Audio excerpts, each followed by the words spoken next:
Vamos nos sentar um instante, queridos irmãos e irmãs.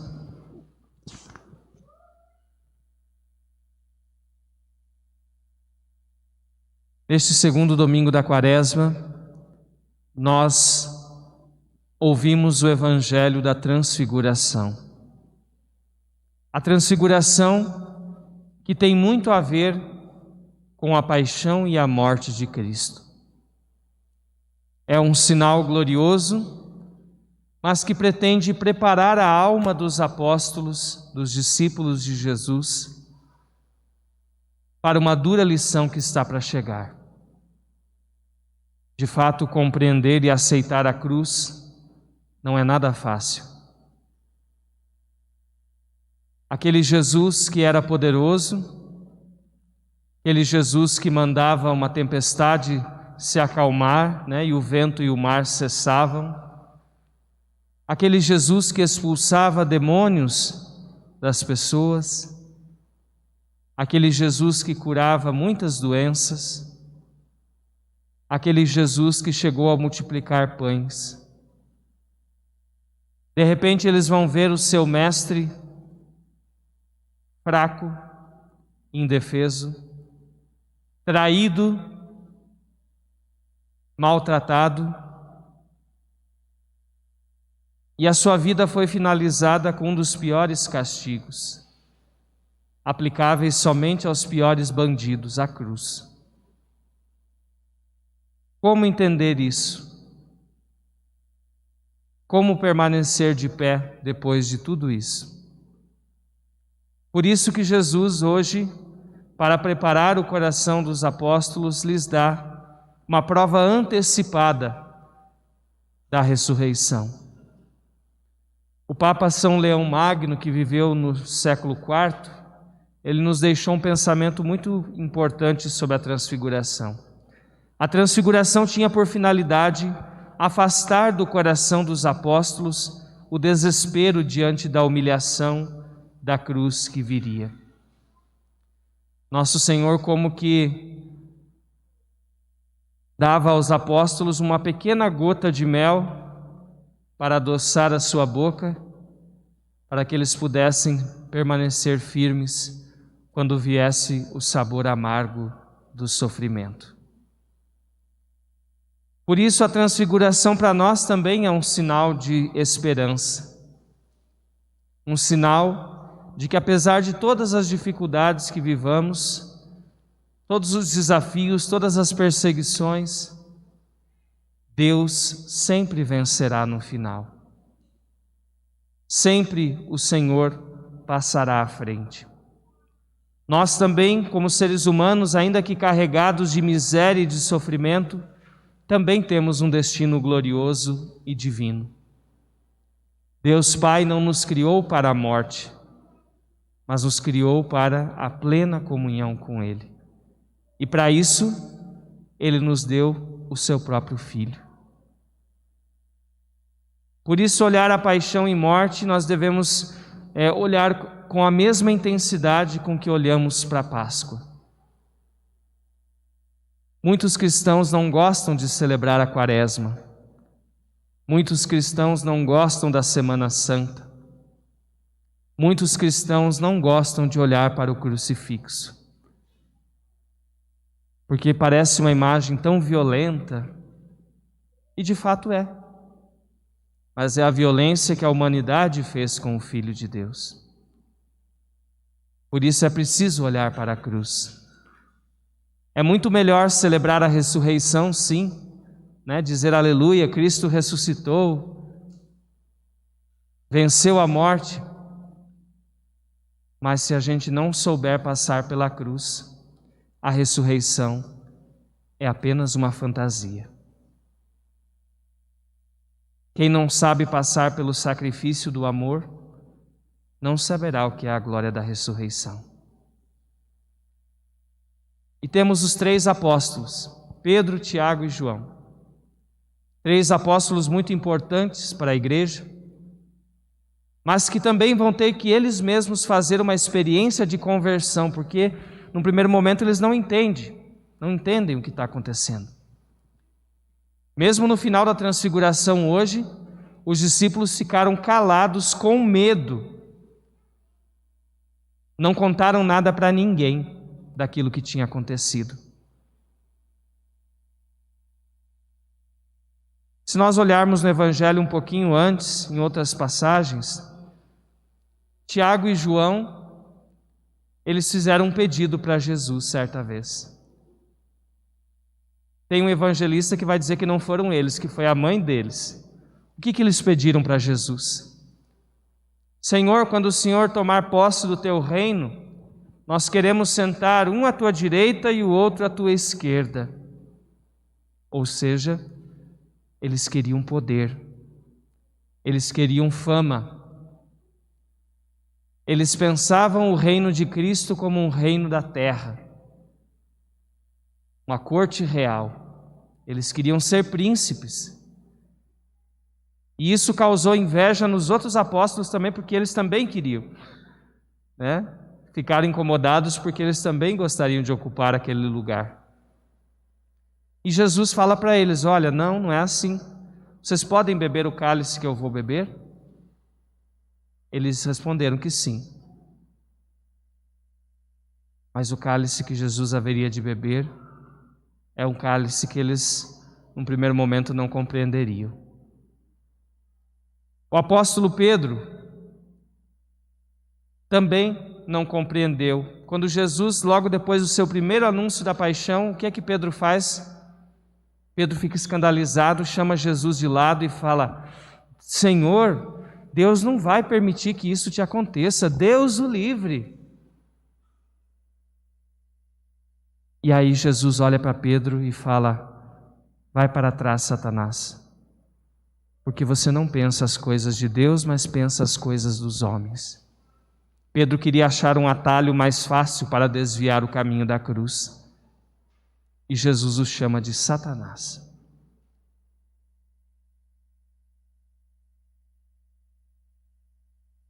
Mas esses três apóstolos, depois que entenderem o mistério pascal, serão grandes testemunhas. Pedro, Jesus vai colocá-lo como o primeiro dos apóstolos, como aquele que garante a unidade da igreja.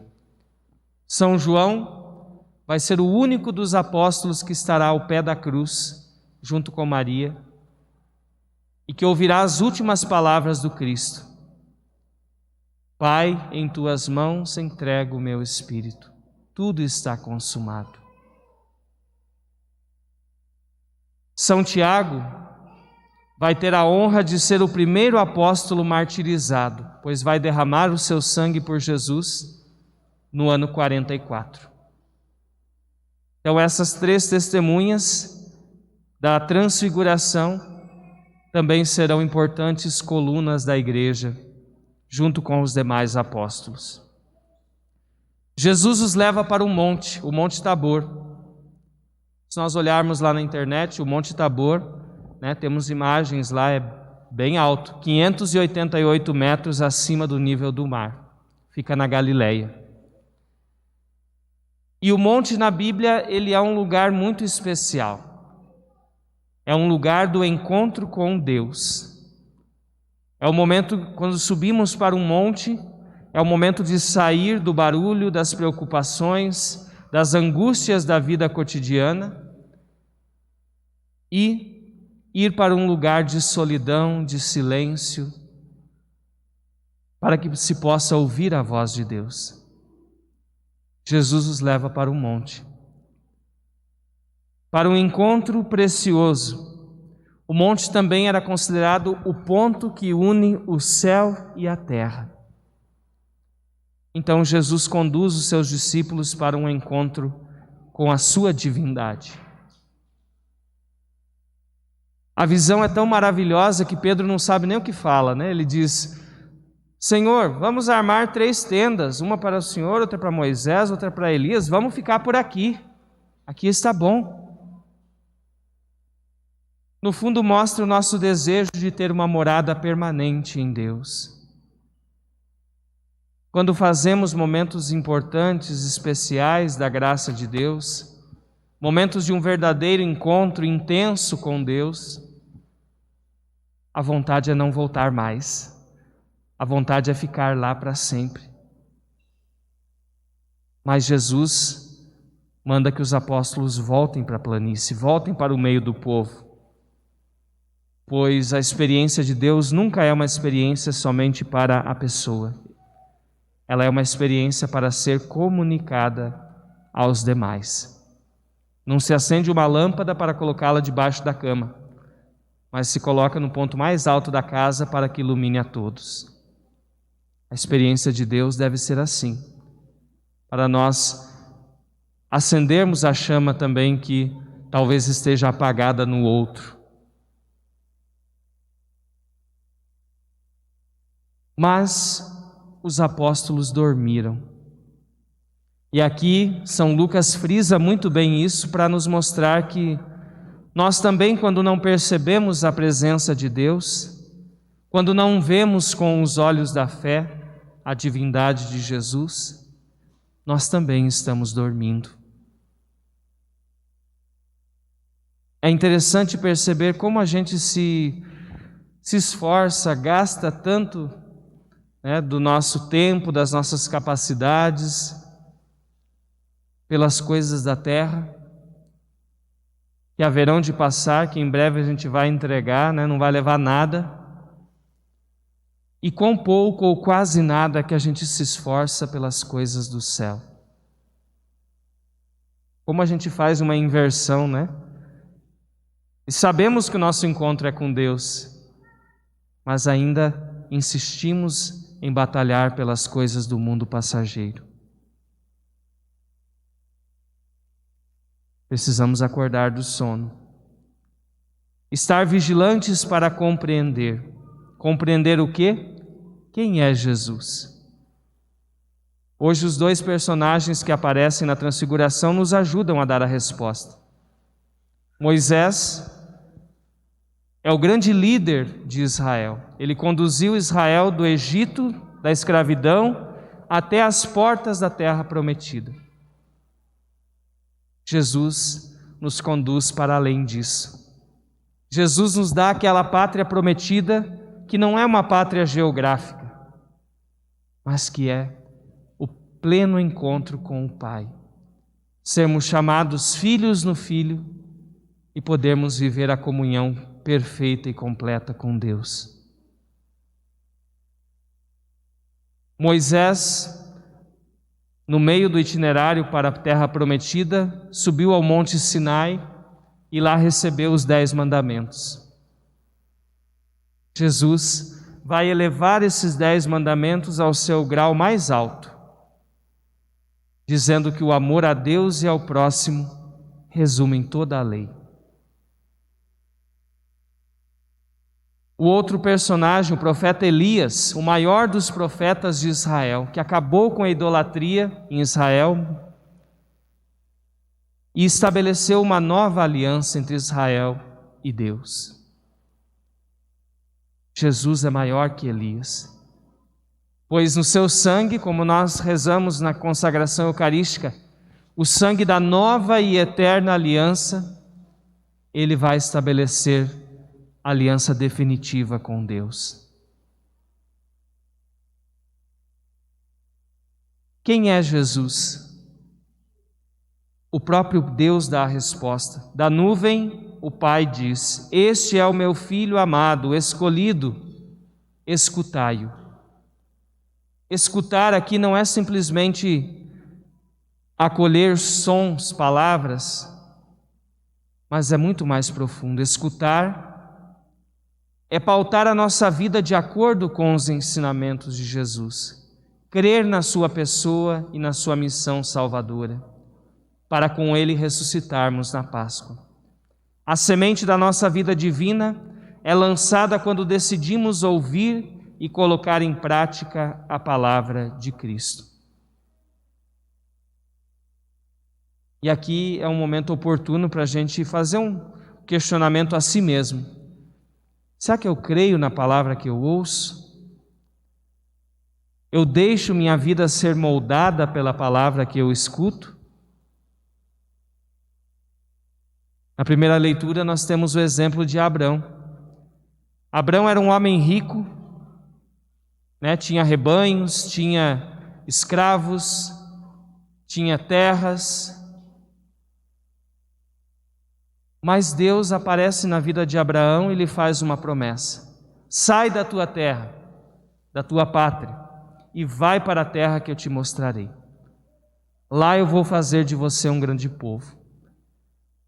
Isso porque Abraão já estava velho e a sua mulher Sara não podia ter filhos. Mas Abraão acredita na promessa de Deus. Quem de nós largaria uma vida cômoda, uma vida já cheia de conforto, estabilizada, se um dia Deus nos fizesse um convite desse? Abraão deixou Deus moldar a sua vida. Não somente a promessa é o ponto final, mas Abraão deixou que Deus fosse conduzindo a sua história. Que nós possamos continuar firmes no Senhor, como São Paulo disse na segunda leitura. Nós somos cidadãos do céu, não da terra. Nós estamos aqui de passagem. É preciso acordar do sono, das ilusões deste mundo passageiro. Muitos vivem, como diz São Paulo aqui, como inimigos da cruz do Senhor. Por quê? Porque não acreditam. Vivem cultuando tantas coisas deste mundo passageiro, mas a mensagem da cruz parece algo difícil de entrar em suas cabeças e em seus corações. Mas não nos esqueçamos, é a cruz do Senhor que nos salva. Quando compreendemos o mistério de amor que se revela na cruz, não existe coração que possa ficar insensível. E concluo falando dos pastorinhos. Hoje nós ouvimos sobre a transfiguração. É claro que os pastorinhos não tiveram uma transfiguração do Senhor para si, mas podemos comparar com as visões que tiveram de Nossa Senhora. Nossa Senhora apareceu numa grande luz. Num primeiro momento eles ficaram com medo, mas depois foram criando cada vez mais confiança com aquela senhora tão bonita que se manifestava a eles. E os pastorinhos souberam acolher o mistério da cruz, sem querer inventar coisas, sem querer impor outras ideias. Os pastorinhos, Nossa Senhora propôs: vocês querem se sacrificar pela conversão dos pecadores? E eles prontamente aceitaram, sim. E a vida deles, as mais curtas, a de Lúcia a mais longa, foram de intensos sacrifícios, de amor. É por isso que essas crianças são para nós mestres de oração, porque com poucos anos nos ensinaram atitudes de entrega a Deus que talvez poucos consigam chegar a ter. Louvado seja nosso Senhor Jesus Cristo, para sempre seja louvado. Professemos a nossa fé. Creio em Deus Pai Todo-Poderoso, Criador do céu e da terra, e em Jesus